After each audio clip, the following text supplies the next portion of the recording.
بسم الله الرحمن الرحيم عن جابر بن عبد الله الأنصاري عن فاطمة الزهراء عليه السلام بنت رسول الله صلى الله عليه وآله وسلم وقال سمعت فاطمة أنها قالت دخل علي أبي رسول الله في بعض الأيام فقال السلام عليك يا فاطمة فقلت وعليك السلام قال إني أجد في بدني ضعفا فقلت له أعيذك بالله يا أبتاه من الزوف فقال يا فاطمة ائتيني بالكساء اليماني فغطيني به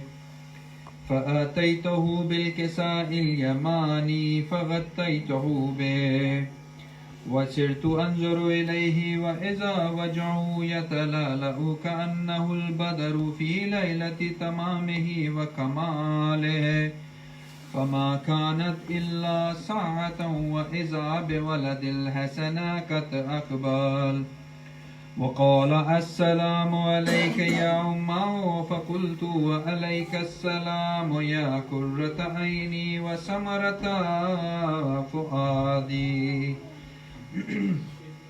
فقال يا أمه إني أشم عندك رائحة طيبة كأنها رائحة جدي رسول الله صلى الله عليه وآله وسلم فقلت نعم إن جدك تحت الكساء فأقبل الحسن نحو الكساء وقال السلام عليك يا جده يا رسول الله أتأذن لي أن أدخل معك تحت الكساء فقال عليك السلام يا ولدي ويا صاحب الحوز قد أذنت لك فدخل معه تحت الكساء فما كانت إلا ساعة وإذا بولد الحسن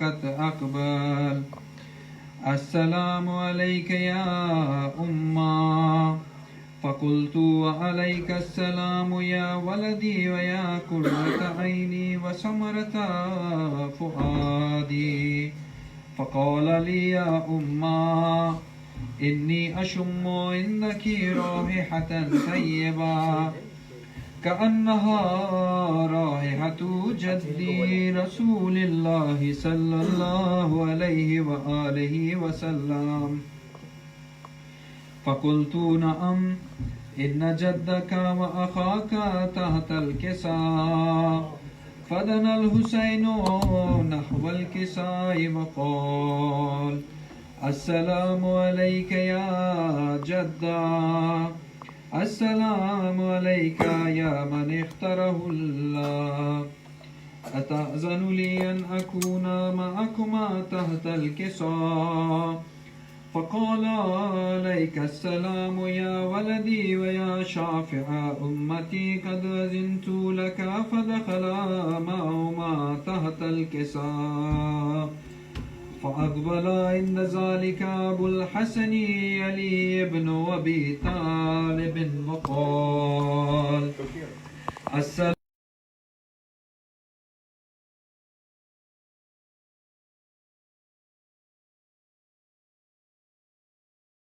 ويا أمير المؤمنين فقال يا فاطمة إني أشم عندك رائحة طيبة كأنها رائحة أخي وابن عمي رسول الله فقلت نعم هو مع ولديك تحت الكساء فأقبل علي نحو الكساء وقال السلام عليك يا رسول الله أتأذن لي أن أكون معكم تحت الكساء قال له وعليك السلام يا أخي ويا وسي وخليفته وصاحب لوي قد أذنت لك فدخل علي تحت الكساء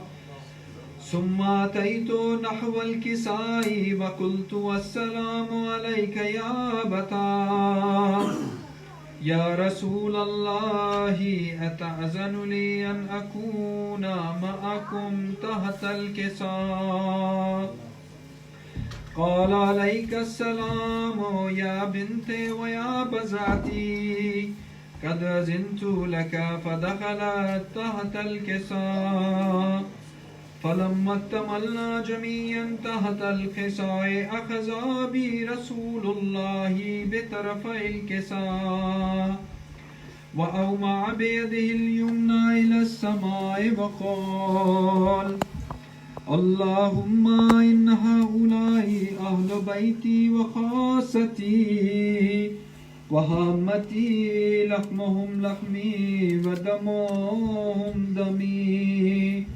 يؤلمني ما يؤلمهم ويحزنني ما يحزنهم أنا حرب لمن حاربهم وسلم لمن سالمهم وعدو لمن عاداهم ومحب لمن أحبهم إنهم مني وأنا منهم فاجعل صلواتك وبركاتك ورحمتك وغفرانك ورضوانك علي وعليهم وأذهب عنهم الرجس وطهرهم تطهيرا.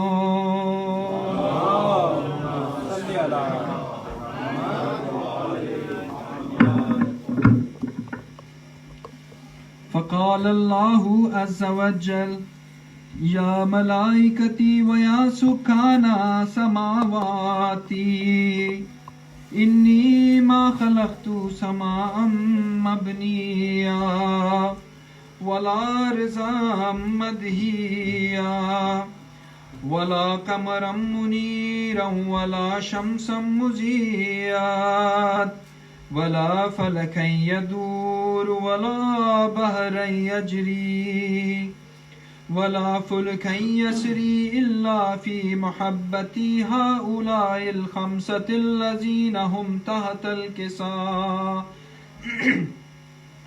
فقال الأمين جبريل يا ربي ومن تحت الكساء؟ فقال عز وجل هم أهل بيت النبوات ومعدن الرسالة هم فاطمة وأبوها وبلوها وبنوها. فقال جبريل يا ربي أتأذن لي أن أهبط إلى الأرض لأكون معهم سادسا؟ فقال الله نعم قد أذنت لك. فهبط الأمين جبريل وقال السلام عليك يا رسول الله. العلي الأعلى يقرئك السلام ويخصك بالتحية والإكرام ويقول لك وعزتي وجلالي إني ما خلقت سماء مبنيا ولا أرضا مدهية ولا قمرا منيرا ولا شمسا مزية ولا فلكا يدور ولا بحرا يجري ولا فلكا يسري إلا لأجلكم ومحبتكم وقد أذن لي أن أدخل معكم. فهل تأذن لي يا رسول الله؟ فقال رسول الله وعليك السلام يا أمين وحي الله إنه نعم قد أذنت لك. فدخل جبريل معنا تحت الكساء فقال لعبي إن الله قد أوحى إليكم يقول إنما يريد الله ليذهب عنكم الرجس أهل البيت ويطهركم تطهيرا. اللهم صل على محمد وآل محمد. فقال علي لأبي يا رسول الله أخبرني ما لجلوسنا هذا تحت الكساء من الفضل عند الله. فقال النبي صلى الله عليه وآله والذي بعثني بالحق نبيا واصطفاني بالرسالة نجيا ما ذكر خبرنا هذا في محفل من محافل أهل الأرض وفيه جمع من شيعتنا ومحبينا إلا ونزلت عليهم الرحمة وحفت بهم الملائكة واستغفرت لهم إلى أن يتفرقوا. فقال علي عليه السلام إذا والله فزنا فاز شيعتنا ورب الكعبة. فقال النبي صلى الله عليه وآله يا علي والذي بعثني بالحق نبيا واصطفاني بالرسالة نجيا ما ذكر خبرنا هذا في محفل من محافل أهل الأرض وفيه جمع من شيعتنا ومحبينا وفيهم مهموم إلا وفرج الله حما ولا مغموم إلا وكشف الله غما ولا طالب الحاجة إلا وقضى الله حاجته. فقال علي عليه السلام إذا والله فزنا وسعدنا وكذلك شيعتنا فازوا وسعدوا في الدنيا والآخرة ورب الكعبة. اللهم صل على محمد وآل محمد.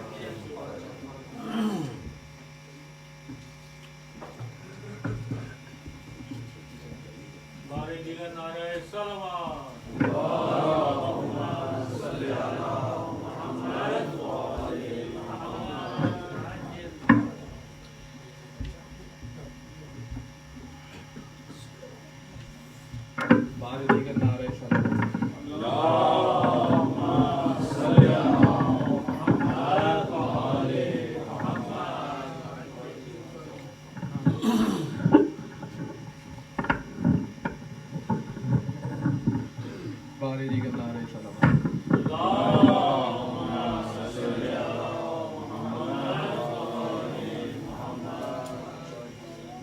تعمیل حکم میں سوچ کے چند اشعار.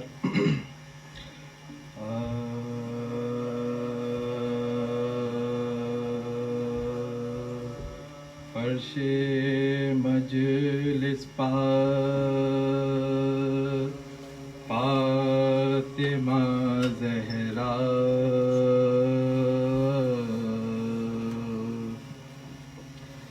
لمحہ لمحہ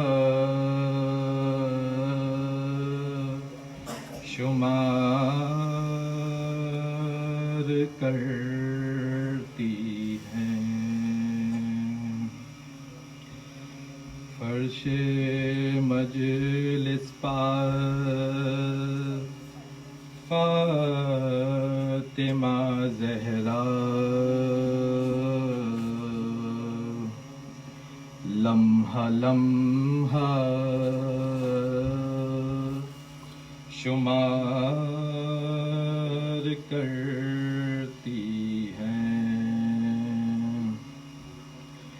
مومنوں جلد آؤ مجلس میں جلد آؤ مجلس میں فاطمہ انتظار کرتی ہیں فرش مجلس پر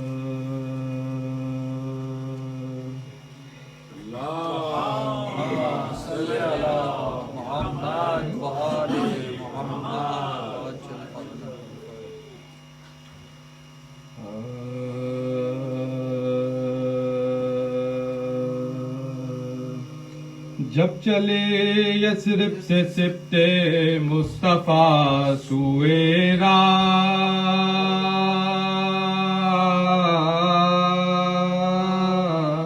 تھی در و دیوار سے پیدا صدائے الفراق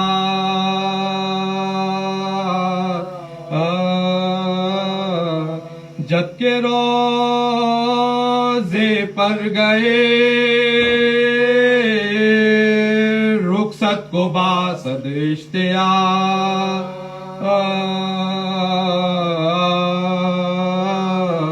عرض کی نانا بلاتے ہیں مجھ اہل نفاق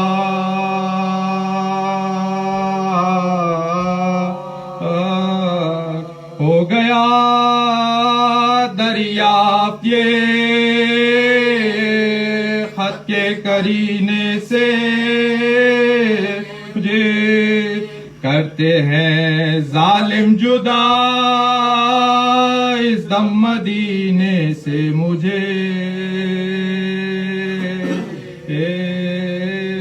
دیکھنا یہ موسم گرما یہ بچے نازنی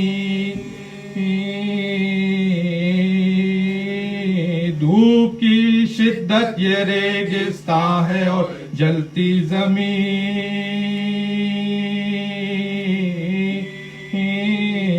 وطن میں اپنے جینے پھر کے آنے کے نہیں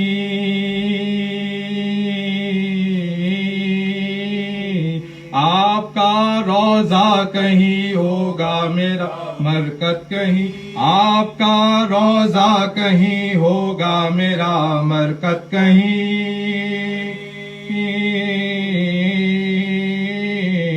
تفرقہ امت نے ڈالا سر بسیرا ہم چلے فاطمہ صغرا رہی مرکز کے سائے کے تلے آپ کی امت نے نانا ستایا ہے مجھے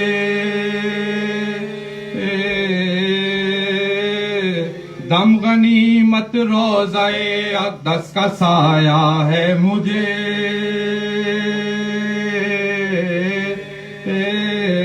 کس تپیش میں گھر سے آداب نے بلایا ہے مجھے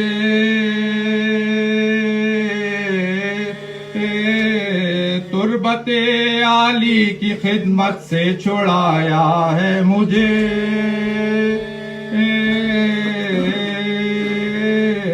گو جدا ہوتا ہوں میں اس مرکز پر نور سے پر زیارت روز و شب پڑھتا رہوں گا دور سے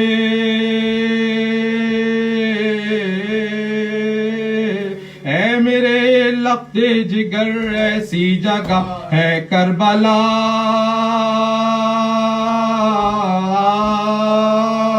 رنج اٹھاتے آئے ہیں جس جا پخاسان خدا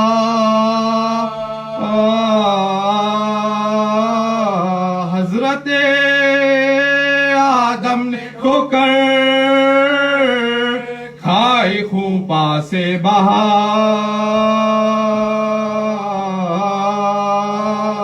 آ گیا تھا وقت چلا تم میں سفینہ نوح کا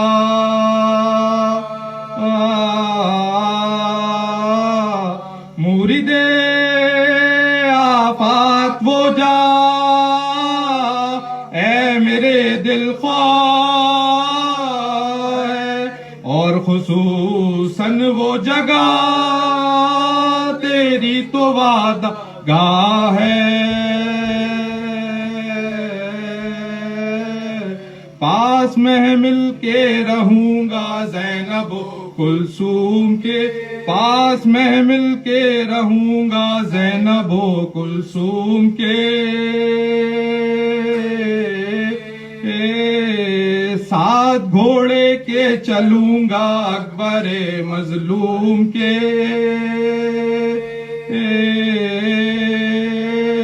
متصل اتروں گا شب کو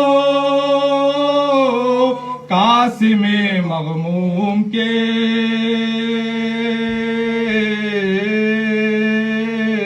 گرد جھولے کے پھروں گا اصغر معصوم کے، گرد جھولے کے پھروں گا اصغر معصوم کے،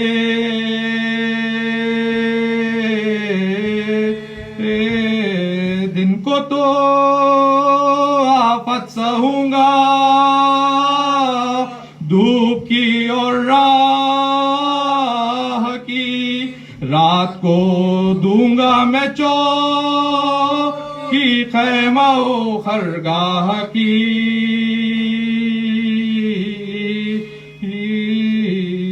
جب چلے یثرب سے سبط مصطفیٰ سوئے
سلام اشعار سے پہلے ایک مطلع شعر آج کی مناسبت سے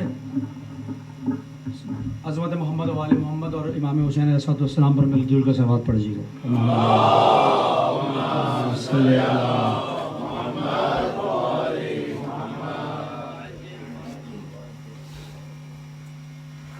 اقبال کا ایک شعر ہے کہ خودی کو کر بلند اتنا کہ ہر تقدیر سے پہلے خدا بندے سے خود پوچھے بتا تیری رضا کیا ہے۔ تو اسی کے ذیل میں اسی تناظر میں ایک سوچ کہ خودی کو کر دیا اتنا بلند زہرا کے دلبر نے، خودی کو کر دیا اتنا بلند زہرا کے دلبر نے، قضا و قدر کے مالک حسین ابن علی ہے۔ خودی کو کر دیا اتنا بلند زہرا کے دلبر نے، قضا و قدر کے مالک حسین ابن علی ٹھہرے، اور میان کربلا ہر وار سے پہلے یہی رب سے، میان کربلا ہر وار سے پہلے یہی رب سے، کہا شبیر نے مالک بتا تیری رضا کیا ہے۔ صلوات پڑھ جائے گا محمد وآل محمد۔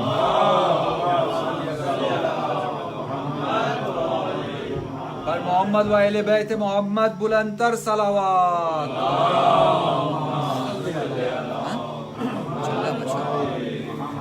اور شب عاشور کا حیدر، شب عاشور کا حیدر نہیں سوئے گا بستر پہ، شب عاشور کا حیدر نہیں سوئے گا بستر پہ، خدا اپنی مشیت سے تو اس سے معاملہ کر لے۔ شب عاشور کا حیدر نہیں سوئے گا بستر پہ، خدا اپنی مشیت سے تو اس سے معاملہ کر لے، جو سوئے مرتضی اس کو تو مرضی بیچ دیتا ہے، جو سوئے مرتضی تو اس کو تو مرضی بیچ دیتا ہے، اب اس جاگے ہوئے کو دے گا کیا، خود فیصلہ کرے گا. بارہ دیگر نعرہ صلوات.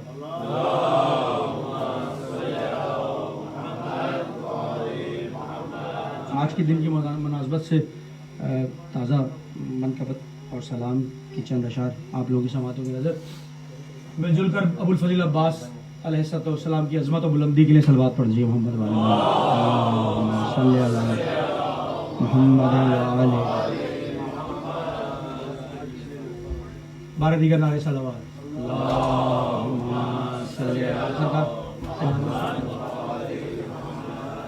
کہ وفاداری کا یوں چرچا ہوا عباس کے دم سے، وفاداری کا یوں چرچا ہوا عباس کے دم سے. ردیف اس کی ملاحظہ کیجیے گا کہ وفاداری کا یوں چرچا ہوا عباس کے دم سے، سمجھ میں آ گئی ہم کو وفا عباس کے دم سے، سمجھ میں آ گئی ہم کو وفا عباس کے دم سے، اور ڈبویا اس گھڑی فطرت کو حیرت کے سمندر نے، ڈبویا اس گھڑی فطرت کو حیرت کے سمندر نے، وغا سے جب چلی آگے وفا عباس کے دم سے. وفاداری کا یوں چرچا ہوا عباس کے دم سے، سمجھ میں آ گئی ہم کو وفا عباس کے دم سے، اور کہا ہوگا یہ حیدر سے دعا کے بعد زہرا نے، کہا ہوگا یہ حیدر سے دعا کے بعد زہرا نے، اثر دکھلائے گی میری دعا عباس کے دم سے، اثر دکھلائے گی میری دعا عباس کے دم سے. اور شعر دیکھیے گا کہ دلیلیں مانگتے کیوں ہو علم کو غور سے دیکھو، دلیلیں مانگتے کیوں ہو علم کو غور سے دیکھو، مجسم ہے ابھی تک حل عطا عباس کے دم سے، مجسم ہے ابھی تک حل عطا عباس کے دم سے. اور میرے عباس کی طاقت سمجھنا ہے تو یہ سن لو، میرے عباس کی طاقت سمجھنا ہے تو یہ سن لو، ہے شاہ کربلا کو حوصلہ عباس کے دم سے، ہے شاہ کربلا کو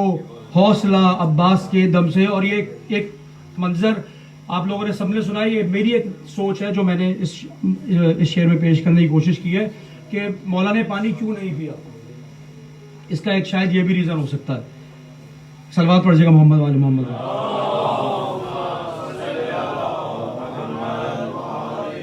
اور دلیلیں مانگتے کیوں ہو علم کو غور سے دیکھو، مجسم ہے ابھی تک حل عطا عباس کے دم سے. اور لیا جب غیث سے پانی کو ہاتھوں پہ لبے دریا، لیا جب غیث سے پانی کو ہاتھوں پہ لبے دریا، تو جیسے ہو گیا پانی ہوا عباس کے دم سے، تو جیسے ہو گیا پانی ہوا عباس کے دم سے. اور کہا کرتی تھی یہ زینب سراپا دیکھ کے اس کا، کہا کرتی تھی یہ زینب سراپا دیکھ کر اس کا، سلامت ہے میرا گھر اور ردا عباس کے دم سے.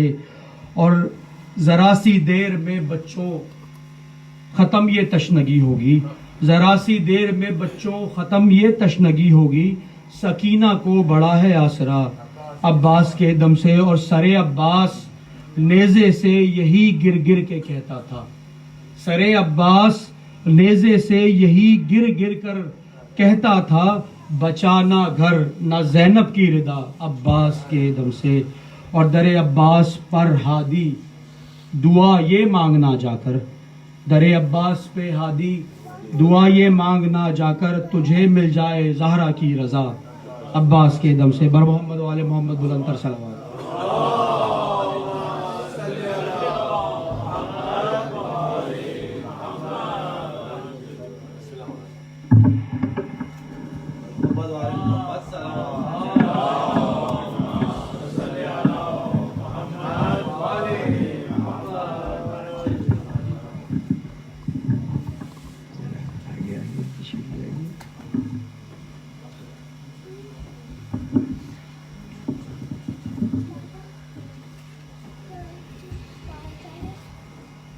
أعوذ بالله من الشيطان الرجيم بسم الله الرحمن الرحيم الحمد لله والصلاة والسلام على أشرف الأنبياء والمرسلين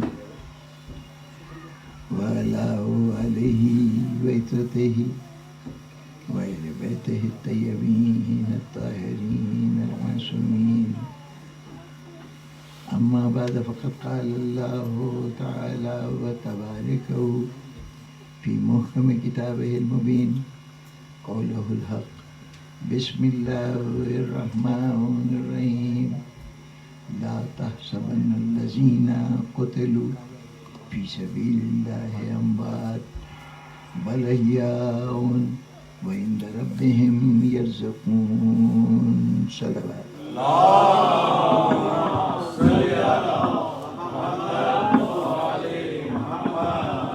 محمد و اہل بیت محمد بلندتر صلوات.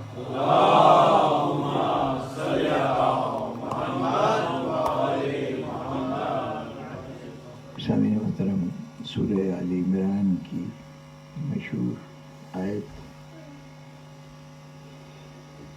ارشاد ہوا کہ جو راہ خدا میں مارے گئے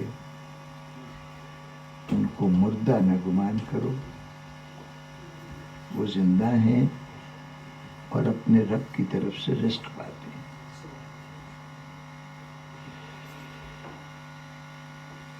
پہلی بات تو یہ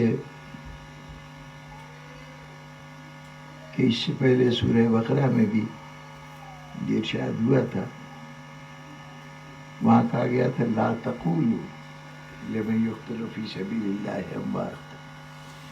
جو لوگ اللہ کی راہ میں مارے گئے ہیں ان کو مردہ نہ کہنا. اور یہاں ہو رہا ہے کہ گمان بھی نہ کرنا، تصور بھی نہ کرنا کہ وہ مردہ ہے. جہاں تک کہنے کی بات تھی ہم سمجھے کہ شاید شہداء کا احترام مقصود ہے اور اللہ یہ چاہتا ہے کہ ان کو اس طرح ان کا ذکر کیا جائے جیسے زندہ کا ذکر ہوتا ہے. موت یا مردہ ہونا مناسب لفظ نہیں ہے شہید راہ خدا کے لیے. محض ایک تعظیمی نظام کے احترام کا رشتہ قائم کرنے کے لیے کہا جا رہا ہے. لیکن جب کہا گیا لا تحسبن الذین قتلوا، جو خدا کی راہ میں مارے گئے ان کے مطابق سوچنا بھی نہیں، گمان بھی نہ کرنا، یہ بڑی عجیب بات تھی. اس لیے کہ شریعت کے تمام احکام عمل پہ نافذ ہوتے ہیں، خیال پہ نہیں. ایک اتنی سی رحمت پروردگار نے ہم سب کے ساتھ عنایت کی کہ ارشاد ہوا کہ اگر نیکی کی تمنا کرو گے، ارادہ کرو گے کہ میں یہ نیک کام کروں گا، تمہارا یہ ارادہ بھی نیکی شمار ہوگا. لیکن اگر برائی کا گمان کرو تو اس وقت تک تمہارے نامہ اعمال میں یہ برائی نہیں لکھی جائے گی جب تک کرو نہیں. یہ اس کا نظام رحمت ہے جس کے تحت اس نے ہماری بخشش کے لیے اتنی راہیں نکالی. جہاں تک فکر و خیال کا تعلق ہے یہ انسان کے اختیار سے باہر کی چیز ہے. تو ایسی صورت میں اگر کوئی خیال آتا ہے، کوئی گمان آتا ہے تو وہ جرم نہیں ہو سکتا. اللہ یہ کہے کہ خیال بھی نہ کرو تو پھر تو ہمیں حق پہنچتا ہے کہ ہم یہ پوچھیں کہ پروردگار آخر یہ کیسی زندگی ہے جس کے لیے تو چاہتا ہے کہ ان کے موت کا تصور بھی نہ کیا جائے. جہاں تک ہم جس کو مردہ شمار کرتے ہیں اس کے ساتھ پہلا عمل تو یہ ہوتا ہے کہ سمجھ لیتے ہیں کہ اس کے اعضاء و جوارے جواب دے گئے، اب یہ اس کی آنکھیں دیکھ نہیں سکتی، کان سن نہیں سکتے، ہاتھ پیر حرکت نہیں کر سکتے. تو جو شہید راہ خدا ہے یہ ساری کیفیتیں اس پہ بھی طاری ہیں. تب کیسے نہ مردہ سمجھیں؟ جو مردگی کی تمام علامتیں ہیں وہ سب موجود ہیں، موت کی ساری کیفیتیں وہاں بھی موجود ہیں، لیکن تم اسے مردہ نہ سمجھو. اچھا تو شاید یہ ہوگا کہ ہم اپنے مرنے والے کے بعد اس کے املاک کو تقسیم کر دیتے ہیں اس کے وارثوں کو منتقل ہو جاتی ہیں چیزیں. اس کی بیوہ اگر چاہے تو کسی سے شادی کر سکتی ہے. اس کے یتیموں کے ساتھ وہی سب سلوک کیا جائے گا جو کسی بھی یتیم کے ساتھ شفقت اور محبت کا سلوک جو شریعت نے بتایا ہے وہ سب کیا جائے گا. تو یہی تمام کیفیتیں تو یتیم کے ساتھ بھی ہیں. کوئی راہ خدا میں شہید ہو گیا تو اب اس کے جو متعلقین ہیں ان کے ساتھ اس کی اولاد یتیم سمجھی جائے گی, اس کی شریک زندگی بیوہ سمجھی جائے گی, اور اس بیوہ کے ساتھ عقد بھی ہو سکتی ہے, ہو سکتا ہے. جنگ احد کے کچھ عرصے کے بعد ایک صحابی رسول تھے حضرت ابو سلمہ, وہ جنگ میں شدید زخمی ہو گئے, لیکن احد میں زخمی ہوئے تھے, لیکن انہوں نے اللہ سے مراد مانگی تھی کہ پروردگارا جب تک میں دوبارہ جہاد نہ کر لوں مجھے موت نہ آئے. تو انہیں ایک موقع ملا, اس میں جہاد کیا, اور اس کے بعد ان کا وہ زخم جو تھا وہ نئے سرے سے تازہ ہو گیا, اور وہ 3 ہجری کے آخر میں انتقال کر گئے. جناب ابو سلمہ, ان کی شریک زندگی ام سلمہ تھیں, بزرگ خاتون تھیں. حضور صلی اللہ علیہ وآلہ وسلم نے اس بے سہارا یعنی بیوہ خاتون کو پیشکش کی کہ آپ میری شریک زندگی بن جائیں, اور چنانچہ جناب ام سلمہ جو تاریخ کی مشہور شخصیت ہیں اور اہل بیت سے اپنی وابستگی کی وجہ سے خصوصی طور پہ آپ حضرات ان سے واقف ہیں, وہ ام سلمہ حضور کی زوجیت میں آ گئیں. جناب جعفر طیار جنگ موطا میں شہید ہوئے تو آپ کی شریک زندگی اسماء بنت امیس حضرت ابو بکر کی زوجیت میں دے دی گئیں. حضرت ابو بکر کے انتقال کے بعد وہ جناب امیر علیہ السلام کی زوجیت میں آ گئیں. محمد ابن ابی بکر حضرت ابو بکر کے بیٹے جن کی پرورش حضرت علی کے گھر میں ہوئی, وہ اپنی ماں کے ساتھ آئے اور یہاں پہ ان کی پرورش ہوتی رہی. تو غرض بیواؤں سے جس طرح سے کسی عام مرنے والے کی بیوہ سے شادی بیاہ ہوتی ہے ویسی شہید کی بیوہ سے. عام آدمی کے مرنے کے بعد اس کی وراثت تقسیم ہوتی ہے, شہید کی وراثت بھی تقسیم ہوتی ہے. کس اعتبار سے ہم ان کو زندہ سمجھیں؟ کون سی علامت حیات ہے جس کی بنیاد پر انہیں ہم مردہ نہ سمجھیں؟ منع تو کر دیا گیا, لیکن غور و فکر کی گنجائش تو ہے نا, سوال تو پیدا ہوتا ہے. 2 وجوہات دونوں کے ساتھ بیان کی گئی دونوں آیتوں میں کہ یہ زندہ ہیں. سورہ بقرہ میں کہا وَلَٰكِن لَا تَشْعُرُونَ, وہ زندہ ہیں لیکن حیات کو تم جانتے نہیں ہو, ان کی حیات کو تم شعور نہیں رکھتے, سمجھتے نہیں ہو. اچھا یہ بات تو سمجھ میں آ گئی, کیونکہ یہی تو سوال اٹھا ہوا ہے. اگر سمجھتے ہوتے تو ہم یہ پوچھتے ہی کیونکہ یہ موت, یہ زندگی کس قسم کی ہے. جب یہ سوال پیدا ہوا کہ زندگی کس قسم کی ہے, تمام علامات مرگ ہوتے ہوئے زندہ ہیں, تو یہ کیسی زندگی ہے؟ تو اللہ نے کہا کہ تمہاری سمجھ میں نہیں آئی. سورہ بقرہ میں ایک صفت تو یہ بتائی کہ ان کی زندگی تمہاری سمجھ میں نہیں آئے گی. دوسرے مقام پر ایک نئی بات کہی گئی کہ یہ زندہ ہیں, گمان نہ کرنا کہ یہ وفات پا گئے, ان کو اللہ کی طرف سے رزق ملتا ہے. وَعِندَ رَبِّهِمْ يَرْزُقُونَ, اب یہ دوسری صفت ہے. یہ رزق بذات خود زندگی کی علامت ہے. رزق اس ذریعے کو کہا جاتا ہے جس سے زندگی باقی رکھی جا سکے. صرف کھانے کا نام رزق نہیں ہے, صحت بھی رزق ہے, محبتیں بھی رزق ہیں, احباب بھی رزق ہیں, دوستیاں تعلقات بھی, علم بھی رزق ہے. ہر وہ چیز جو زندگی کو قائم رکھنے میں مددگار ثابت ہو وہ رزق ہے. اب اگر شہداء کے لیے کہا گیا کہ وہ زندہ ہیں تو سیدھی سی بات ہے کہ اگر زندہ ہیں تو رزق بھی ملتا ہوگا, ان کی اس زندگی کو قائم رکھنے کے لیے رزق ملتا ہوگا. لیکن وہ رزق کیا ہے ہم نہیں جانتے. اتنا ضرور جانتے ہیں کہ تمام موت کی علامتیں ہونے کے باوجود ان کو کوئی رزق ملتا ہے جو ان کو زندہ رکھتا ہے. مرنے کے باوجود وہ زندہ رہتے ہیں، یعنی مرنے کی ساری علامتوں کے باوجود وہ زندہ رہتے ہیں. تو وہ رزق ایسا ہے کہ جس پہ یہ موت اثر انداز نہیں ہوتی. ہمارا جو یہ رزق ہے دنیا کا جو ہمیں حاصل ہوتا ہے، اس رزق کی کیفیت تو یہ ہے کہ یقیناً ہمیں زندہ رکھنے کا ذریعہ ہے، لیکن جب موت آ جاتی ہے تو یہ رزق رکھا رہ جاتا ہے، ہمیں موت سے نہیں بچا سکتا. لیکن وہ رزق ایسا ہے کہ جو موت اس کا کچھ بگاڑ نہیں پاتی، اور وہ رزق جو ہے اس کو زندہ رکھتا ہے. یہ کہا کیوں گیا؟ جب زندہ ہیں بقول اللہ تعالیٰ کے تو پھر ظاہر ہے کوئی نہ کوئی ذریعہ ہوگا ان کی زندگی کا. یہ خاص طور پہ کیوں کہا گیا کہ ان ربہم یرزقون، اپنے رب کی طرف سے رزق پاتے ہیں. یہ مسئلہ سمجھ میں نہیں آتا تھا کہ ان کو رزق کیسے کیوں ملتا ہے، یہ بات خاص طور پہ ذکر کیوں کی گئی. ٹھیک ہے زندہ ہیں تو یہ رزق ملنے کا تذکرہ کیوں کیا گیا؟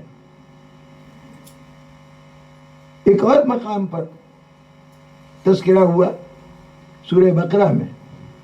ابتدا ہوتی ہے تو وہاں ارشاد ہوتا ہے یہ کہنے کے بعد کہ یہ وہ کتاب ہے جس کے اندر کوئی شک و شبہ نہیں ہے، اور اس پر جو متقین ہیں یہ ان کی ہدایت کا ذریعہ ہے. متقین کی ہدایت کا ذریعہ ہے. اب تعارف شروع ہوا کہ متقی کون ہے. تو متقین الذین یؤمنون بالغیب، متقی وہ ہیں جو غیب پہ ایمان لائے. یقیمون الصلاۃ، نماز کو قائم کرتے ہیں. ومما رزقناہم ینفقون، اور جو اللہ کی طرف سے ان کو رزق ملتا ہے وہ تقسیم کرتے ہیں. متقیوں کی یہ صفت ہے کہ جو اللہ کی طرف سے رزق ملتا ہے وہ تقسیم کرتے ہیں. اب ایک سیدھی سی بات ہے کہ اسلام کا بلند تر درجہ ہے ایمان. ایمان کا بلند ترین درجہ ہے تقویٰ، اور جہاں تکمیل ہوتی ہے ایمان اور تقویٰ سب کی، اس مقام کا نام ہے شہادت. بلند ترین مرتبہ ہے. اچھا، جو منزل ایمان کی وہ ایمان میں قائم رہے گی کچھ اضافے کے ساتھ. اسلام میں کیا ہوا؟ ہم نے شریعت کے احکامات کو، قرآن عقائد کو تسلیم کیا، مان لیا یا اللہ ایک ہے، حضور اللہ کے نبی ہیں، اور جتنی باتیں تھیں ان کو مان لیا. صرف تسلیم کر لینا، مان لینا، یہ اسلام ہے. لیکن اس کے بعد اپنی شخصیت کو، اپنے اعمال کو اس تسلیم کیے ہوئے حقائق کی روشنی میں ڈالنا، عبادات بھی بجائے لائی جائے، گناہوں سے بھی بچا جائے جہاں تک ہو سکے، یہ منزل ایمان کی. جب تک دل میں صرف اقرار رہا، اس زبان سے اقرار رہا، اس وقت تک اسلام ہے. جب دل و دماغ سے، دل و زبان سے نکل کر عمل میں ڈل گیا تو ایمان ہے. اور جب ایمان میں وہ منزل آئی کہ برائیوں سے بچتے گئے اور نیکیوں کو اختیار کرتے گئے، اور اب زندگی سے برائیوں کی بالکل نفی ہو گئی، تو اب یہ مقام ہے تقویٰ کا. اب برائی نہیں کرتے. اور پھر جب یہ سارا عمل قبول ہو گیا تو اس کا نام ہے شہادت. اسلام میں جو چیز بنیاد تھی، صداقتوں کو تسلیم کرنا، عقائد کو ماننا، وہ ماننا مومن بہر صورت وہ مانتا ہے. ماننے کے علاوہ کیا کرتا ہے؟ عمل میں بھی ڈالتا ہے. جب عمل میں ڈالتا ہے تو یہ اب اضافہ ہو گیا. متقی ہے وہ قبول بھی کرتا ہے، عمل بھی اس کے مطابق کرتا ہے، اور اس کے بعد برائیوں سے اپنے دامن کو بچاتا ہوا بھی چلتا ہے. خرابیوں سے، گناہوں سے، خطاؤں سے اپنے آپ کو بچاتا ہوا چلتا ہے. تو اب ہر اسٹیج پر پچھلی اسٹیج کی جو خوبیاں ہیں وہ موجود ہیں. اب ہوتے ہوتے متقی کی سطح آئی تو متقی کی صفت یہ معلوم ہوئی کہ اس میں ایک اضافی صفت ہو گئی ہے کہ صرف یہ نہیں کہ برائیوں کو سے بچتا ہے اور ایمان رکھتا ہے، اپنے عمل میں اس کو ڈھالتا ہے، بلکہ اس کی ایک صفت یہ بھی کہ مما رزقناہم ینفقون، اس کو جو اللہ رزق دیتا ہے اس کو تقسیم بھی کرتا ہے. اب اس سے بلندر ڈگری ہے شہید کی. تو اب شہید میں مسلم والی صفت بھی ہوگی, مومن والی صفت بھی ہوگی, متقی والی صفت بھی ہوگی. اب جب ہوا کہ مما رزقناہم ينفقون, متقی کو جو رزق ملتا ہے تو تقسیم کرتا ہے.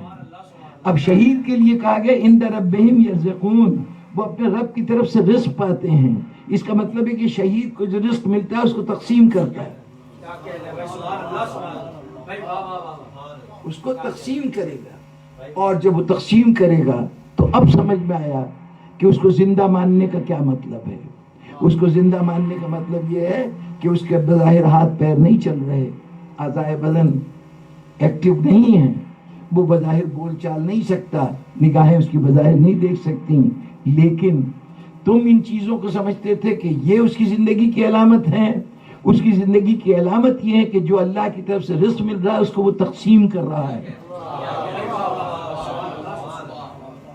اب سمجھ لیجئے کہ ہم جو اس علم کے قریب آ کے کھڑے ہوتے ہیں اور اپنی حاجتوں کا اظہار کرتے ہیں تو یہ نہ سمجھیے کہ ہم بیکار کام کر رہے ہیں. ہمیں معلوم ہے کہ یہاں سے رزق بانٹا جاتا ہے, ہم طالب رزق ہیں.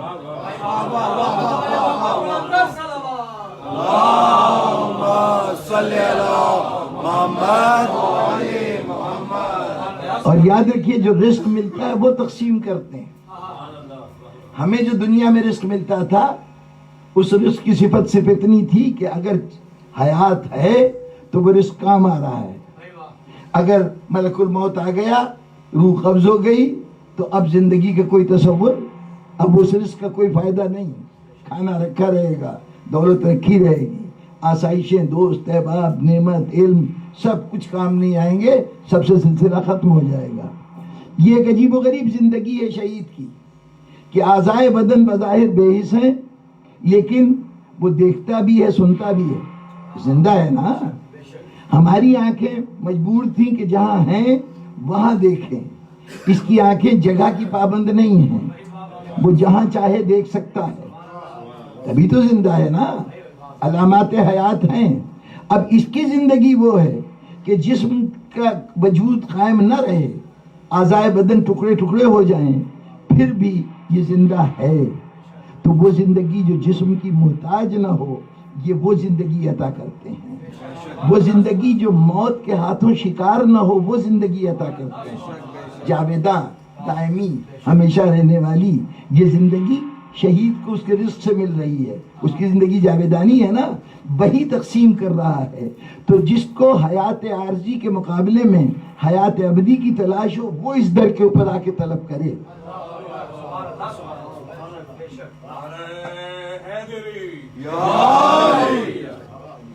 اور یہیں پر ایک جملہ کہتا چلوں کہ ذہن میں خیال آئے گا کہ جب عند ربہم یرزقون, ان کو رزق ملتا ہے رب کی طرف سے, اور متقی خود تقسیم کرتے ہیں اپنا رزق, تو یہ بھی خود تقسیم کریں گے, مانگنے کی کیا ضرورت ہے. بخشش عام ہے, اور وہ بخشش کرتے ہوئے امتیاز نہیں برتیں گے, اپنے جذبہ عدالت کے تحت عطا کریں گے. ان کی عادت ہے, ان کا فریضہ ہے, ان کا یوں سمجھیے کہ کردار کا جز ہے کہ وہ عطا کرتے ہیں, تو وہ عطا کرتے رہیں گے. مجھے مانگ کے کیوں ان کے سامنے دامن پھیلانے کی کیا ضرورت ہے. تو ابھی بڑی ہلکی بارش ہو رہی ہے باہر, اگر تیز بارش ہوتی اور اتنا ہی فاصلہ طے کر کے جو یہاں تک آنے کا ہوا, ادھر یہاں سامنے کی گاڑی رکتی ہے تب بھی آتے تو کپڑے بھیگ جاتے. ایسا ہی ایک حادثہ ہوا, دو صاحبان جا رہے تھے, بارش میں بھیگ کے گھر آئے. ایک نے اپنے کپڑے اتارے, دوسرے کپڑے پہنے خشک, اور جو کپڑے اتارے ان کی پوٹلی بنائی کونے میں پھینک دی. دوسرے نے اپنے کپڑوں کو نچوڑا, انتظار کر رہا تھا جیسے ہی دھوپ نکلی اس نے دھوپ میں پھیلا دیا. سورج حرارت بھی دے رہا ہے, روشنی بھی دے رہا ہے, اس کی حرارت کے دیتے ہوئے وہ امتیاز نہیں کرتا یہ غریب ہے, امیر ہے, چھوٹا ہے, بڑا ہے. بخشش عام ہے. کبھی خلاف عدالت نہیں ہے کہ کسی کو دے اور کسی سے روک لے، وہ سب کو دیتا ہے، لیکن وہ جس نے پوٹلی بنا کے کونے میں پھینک دیا، اس نے دھوپ کی شعاعوں سے گریز کیا تو ٹھیک ہے، 3-4-10 دن کے بعد وہ کپڑے اٹھائے گا تو اس میں سے بدبو بھی آ رہی ہوگی، پھپھوندی بھی لگ چکی ہوگی، ہو سکتا ہے خراب ہو گیا۔ اور جس نے اپنے کپڑے پھیلا دیے تھے سورج کے سامنے، وہی کرنیں جو سب کو نعمتیں عطا کر رہی تھی، اسی نے حرارت عطا کر کے کپڑوں کو اس قابل کر دیا کہ اگلے گھنٹے پہن کے وہ دوبارہ چلا گیا۔ بس یہ سمجھ لیجئے کہ ہمیں معلوم ہے کہ یوں تو یہ عطا کرتے رہتے ہیں، ہر ایک کو عطا کرتے ہیں، لیکن جو بن مانگے لینا چاہتا ہے وہ بیٹھا رہے۔ جس نے سورج سے منہ پھیر لیا ہے وہ نہیں لے سکے گا، ہم جا کے ان کے سامنے دامن پھیلا دیتے ہیں۔ یہ دامن پھیلانا در حقیقت اس نعمت کی بارش میں اپنا حصہ زیادہ سے زیادہ وصول کرنا ہے۔ تو بزرگان گرامی یہی نتیجہ ہے کہ دیکھیے شہدائے کربلا میں ایک شخصیت ہے جس کو باب الحوائج کہا گیا، حضرت عباس۔ اب یہ بڑی عجیب بات ہے کہ حضرت عباس باب الحوائج کیوں ہیں، اب اس پہ گفتگو ہو تو خود ایک تفصیلی گفتگو درکار ہے، لیکن بس اتنا سمجھ لیجئے کہ باب الحوائج اس لیے ہیں کہ ہم یہ سمجھتے ہیں کہ امام حسین علیہ السلام کربلا میں صرف ایک لڑائی لڑ رہے تھے یزید کی فوجوں کے ساتھ، لیکن اگر کربلا کے واقعے کا تجزیہ کریں تو آپ کو ایسا لگے گا کہ لڑائی کی محاذ صرف ایک نہیں ہے کہ یزید جو ہے وہ مطالبہ بیعت کر رہا ہے، حسین نے انکار بیعت کی ہے، اس کے نتیجے میں لڑائی ہو رہی ہے۔ تو اچھا، اگر حسین بیعت کیے بغیر دنیا سے چلے گئے تو یزید ناکام ہو گیا، حسین کامیاب ہے، بات ختم ہو گئی۔ لیکن دوران جنگ بہت سی اور باتیں ہوئی ہیں جو بتا رہی کہ محاذ ایک نہیں ہے۔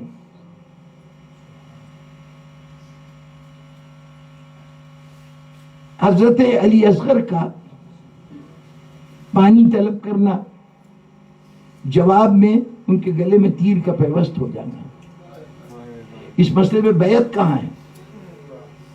نہ سوال بیعت ہے نہ انکار بیعت ہے۔ یہ بالکل الگ ایک اور مسئلہ ہے کہ ایک بچہ اگر پیاسا ہے تو اس کے حق کا تقاضا یہ ہے کہ اس کی پیاس بجھائی جائے، اور اس کے مقابلے میں وہ انسان نما درندے نما انسان ہے کہ جو ظاہری طور پر تو انسان نظر آ رہے ہیں، حقیقتاً وہ وحشی درندے ہیں کہ جنہوں نے علی اکبر کو شہید کیا۔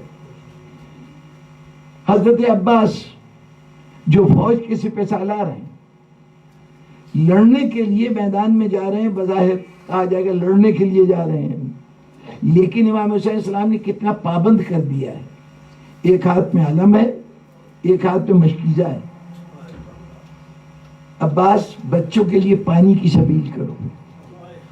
حضرت عباس نے تلوار نہیں چلائی، نیزہ جو ڈیفنس کا اسلحہ ہے کہ جسے دشمن کو اپنے سے دور رکھا جاتا ہے، بس اس اسلحے کے ذریعے سے میدان میں گئے ہیں، دشمن کو اپنے سے دور ہٹا رہے ہیں تاکہ دریا تک پہنچ جائیں۔ اس کے بعد پانی لے کے آ رہے ہیں، اب اگر ایک بازو کٹے دوسرا بازو کٹے اور اس کے بعد شہید ہو جائیں تو یہ شہادت کس لیے ہے؟ چند بچوں کی پیاس بجھانے کے لیے۔ شام غریبہ میں جو صورتحال ہے وہ بنیادی طور پر کچھ خواتین ہیں جن کا رہن سہن کا ایک انداز ہے، ایک طرز زندگی ہے، حجاب میں زندگی گزارنے والی، ان کے لیے بے حجابی قبول نہیں ہے، ان کو جبراً بے حجاب کیا جا رہا ہے۔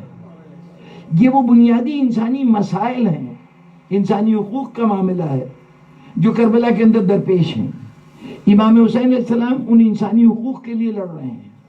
جہاں تک یزید کا معاملہ ہے، اس کا معاملہ سیٹل ہو گیا کربلا میں، یزید کو شکست فاش ہو گئی کربلا میں، لیکن جب تک دنیا میں غربت موجود ہے، افلاس موجود ہے، تنگ دستی موجود ہے، بیماری موجود ہے، جب تک انسانیت کو کوئی مسئلہ درپیش ہے، اس وقت تک حسین کی جنگ جاری ہے۔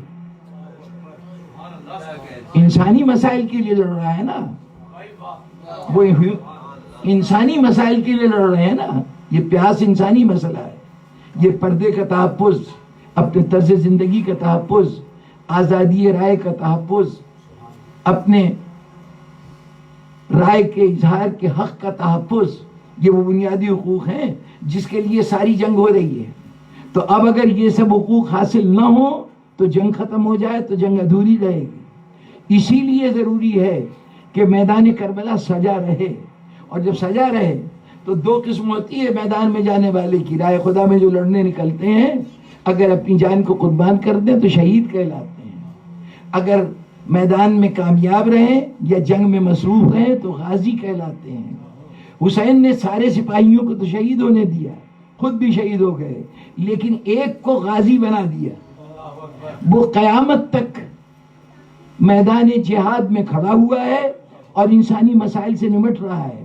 دیکھیے میدان جنگ کا ہیرو ہے حضرت عباس، میدان جنگ کے ہیرو ہیں. ان کا تعارف ہی کربلا کے حوالے سے ہوا، حسین کے جنرل کی حیثیت سے، حسین کے علم بردار کی حیثیت سے. تو اب جب کوئی علم اٹھانے لگے تو عباس کا نام لے. اب اگر دشمن سے کوئی جنگ کرنے لگے تو عباس کا نام لے. جب اسے قوت و طاقت کی ضرورت ہو تب عباس کا نام لے. لیکن ہو کیا رہا ہے؟ جس کی اولاد نہیں ہے عباس کے در پہ جاتا ہے، جو بیمار ہے شفا کے لیے عباس کے در پہ جاتا ہے، جو نادار ہے وسعت رزق کے لیے عباس کے پاس جاتا ہے. یعنی وہ مسائل جن کا تعلق سماجی زندگی سے ہے اس کے حل کے لیے ہم عباس کے پاس جاتے ہیں، جاتے تھے، جاتے ہیں. اس کا مطلب یہ ہے حسین انسانی مسائل سے آج بھی جنگ کر رہا ہے. اس کا سپاہی عباس آج بھی میدان میں کھڑا ہوا ہے اور انسانی مسائل کا حل کر رہا ہے. یہ عباس کا وہ خصوصی کردار ہے جس نے پورے شہداء میں ان کے مقام کو بالکل جدا کر دیا ہے. کیا کہنے اس ذات کے کہ جس کے لیے علی دعا کرے. بہت بڑی بات ہے. وہ جو زمانے کا مشکل کشا ہے، زمانے کا حاجت روا ہے، وہ تمنا کر رہا ہے کہ کاش ایک بیٹا ہو جو میری نمائندگی کر سکے کربلا میں. بڑے بھائی ہیں حضرت مسلم کے والد حضرت عقیل، جناب امیر ان کے پاس آتے ہیں. 20 سال کا فرق ہے. حضرت عقیل 20 سال بڑے ہیں جناب امیر علیہ السلام سے.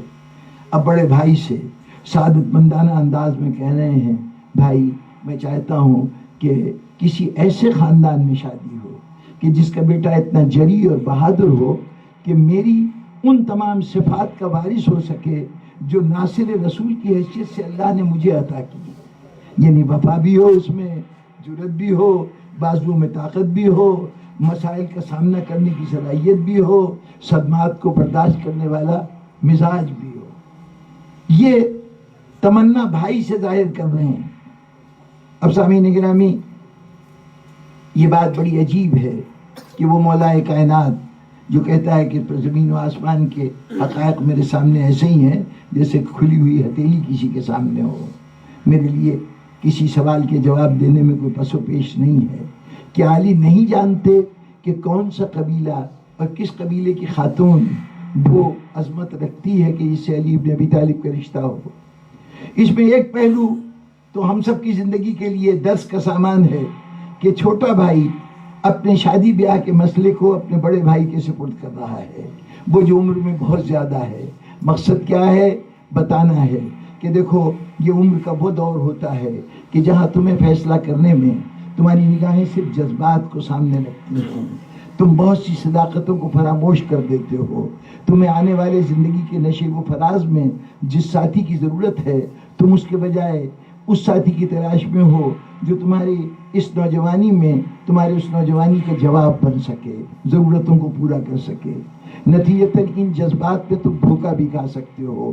تو کسی ایسے شخص کو جو عقل و خرد رکھتا ہے، جو سمجھدار ہے، جو تم سے محبت بھی کرتا ہے، تمہارا ہمدرد بھی ہے، اپنا مسئلہ اس کو پیش کرو. جو چیز تم نہیں دیکھ رہے ہو سکتا ہے وہ دیکھ لے. ایسے رشتوں میں اپنے بزرگوں کی رائے لے لینا یقیناً جناب امیر علیہ السلام کی تعلیم ہے.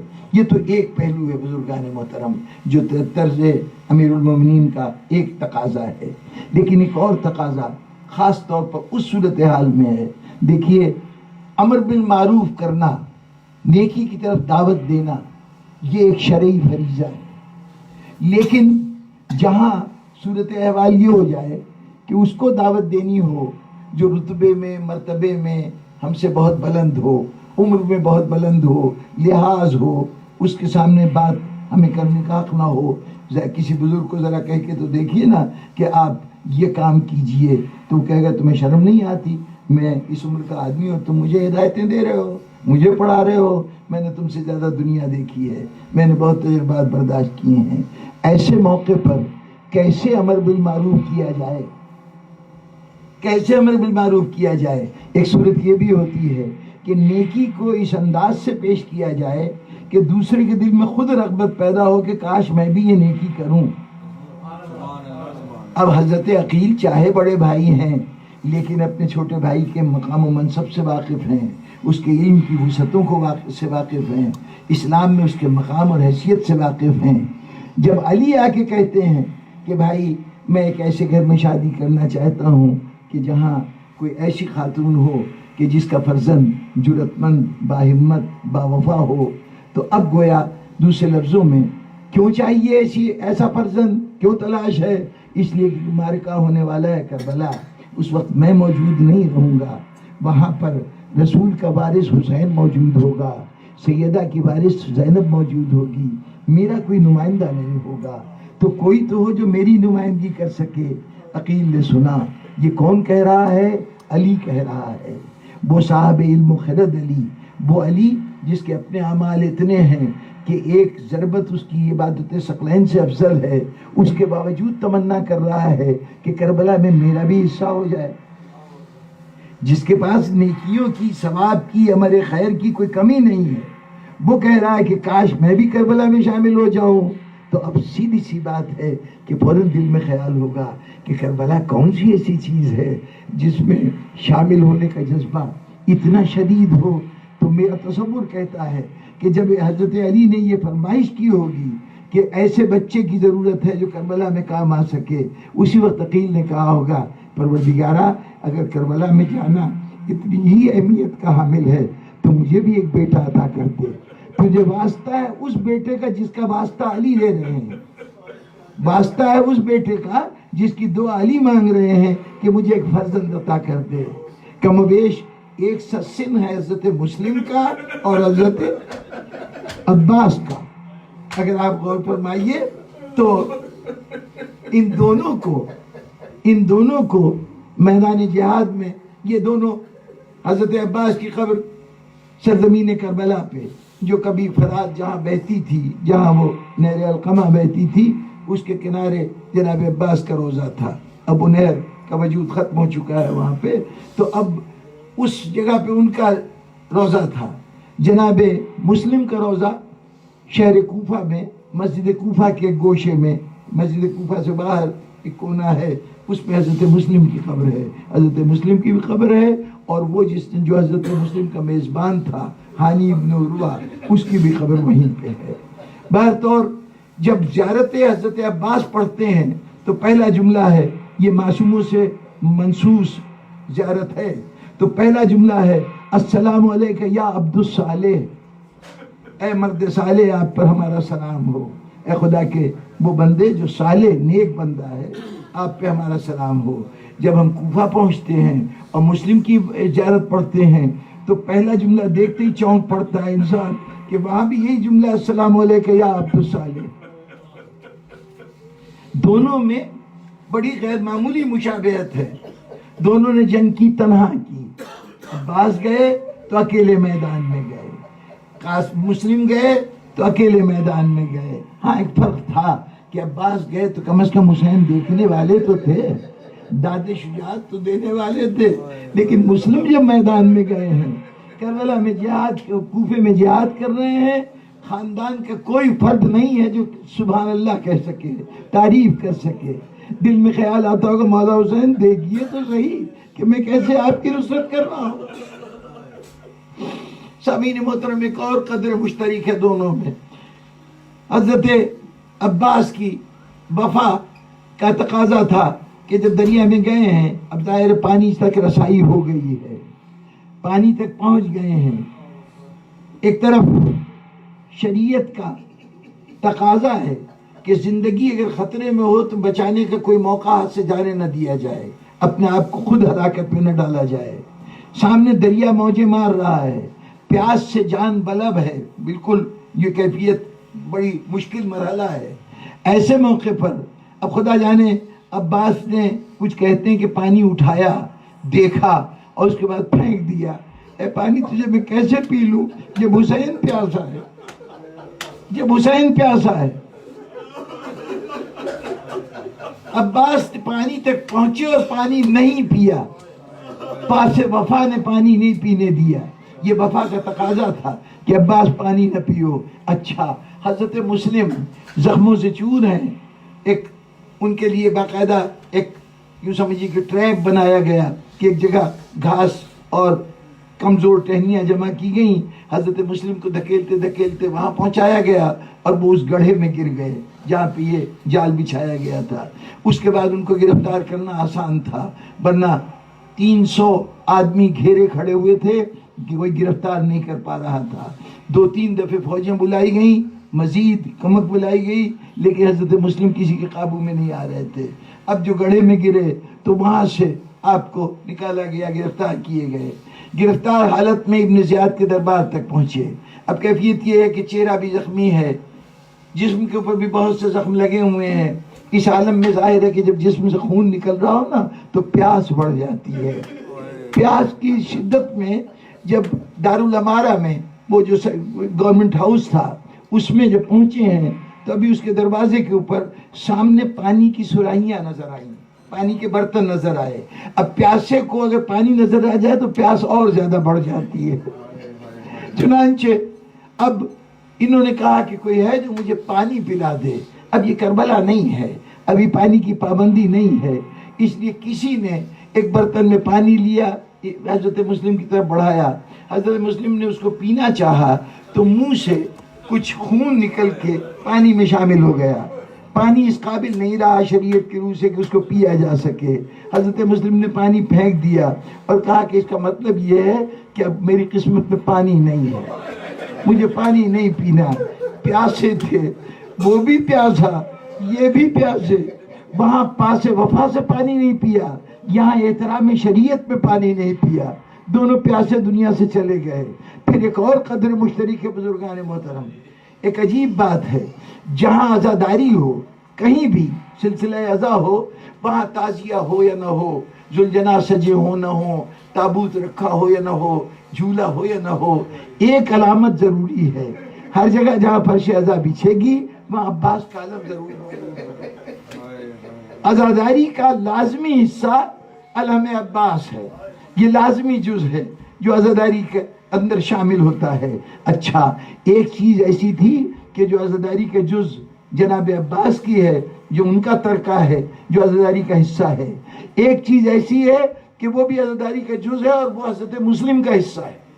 جب مجلس ختم ہو جائے گی نا، جب مجلس ختم ہو جائے گی تو آپ رخ کریں گے کربلا کی طرف اور کہیں گے السلام علیکم یا ابا عبداللہ۔ یہ جو جملہ ہے نا، یہ جملہ، یہ کہاں سے آیا جملہ، یہ سلام کہاں سے آیا؟ یہ حضرت مسلم کی نشانی ہے۔ جب آپ کو قتل کرنے کے لیے دارالامارہ کی دیوار پہ لے گئے گئے، جو شہر کی جو باؤنڈریز تھی اس میں دیوار تھی بڑی اونچی، اس کے اوپر لے جا کے کہا گیا کہ یہاں سر قلم کر دیا جائے۔ قاتل جب تلوار لے کے بڑھا تو حضرت مسلم نے پہلے تو کہا کہ مجھے موقع دے کہ میں نماز پڑھ لوں۔ اس نے کہا کہ جی مجھے اجازت نہیں ہے نماز پڑھنے دینے کی۔ اب وہ سمجھا کہ پتہ نہیں یہ نماز وہ 5 وقت والی نماز کی طرح کی کوئی نماز ہوگی، یہ نماز عشق تھی۔ حضرت مسلم نے کہا میں تیری اجازت کا محتاج نہیں ہوں، میں اپنی نماز پڑھوں گا۔ منہ کی طرف منہ رخ کیا کعبے کی طرف، جہاں حسین کو چھوڑ کے آئے تھے، مکے میں چھوڑ کے آئے تھے نا، ادھر رخ کر کے کہا السلام علیکم یا ابا عبداللہ۔ بس وہاں سے یہ بات چلی اور ہمارا مستقل معمول بن گیا۔ بس امین گرامی، چونکہ آج کا دن ہے نا، ذکر مقصود ہے حضرت عباس کا، یہ تو بیچ میں موازنے کی بات آ گئی۔ اب کوئی شہادت پڑھنے کا وقت نہیں ہے، بس ایک اشارہ کر دوں، یہ عباس عجیب و غریب شخصیت تھے، عجیب و غریب شخصیت تھے۔ بس ایک جملہ کافی ہوگا۔ کیفیت یہ تھی کہ رابی بیان کرتا ہے کہ جب امام حسین السلام کے یہاں سے کوئی شہید نکلتا ہے نا، کوئی میدان میں جاتا تھا، تو کسی ایک خیمے سے رونے کی آواز آتی تھی، سمجھ میں آ جاتا تھا اس کے وارث، اس سے تعلق رکھنے والے اس خیمے میں رہتے ہیں۔ ایک شہید میدان میں گیا تھا، اچھا پھر جب شہید کی لاش آتی تھی تو پھر اس خیمے سے رونے کی آواز آتی تھی۔ یہ کیفیت ہر دفعہ شہید کے ساتھ ہوتی تھی، لیکن ایک شہید ایسا نکلا کہ جس کے جانے میں حسین کے تمام خیموں سے گریہ کی آواز آئی۔ وہ شہید کون سا تھا؟ جس کے جاتے ہوئے حسین کے خیمے کا پردہ بار بار اٹھتا تھا، بار بار گرتا تھا۔ اور جب لاش آئی تو قیامت کا سما تھا، بچے روتے ہوئے خیموں سے باہر آ گئے تھے، بیویاں قریب تھا کہ خیموں سے باہر نکل آئیں، ایسا لگتا تھا قیامت کا منظر ہے۔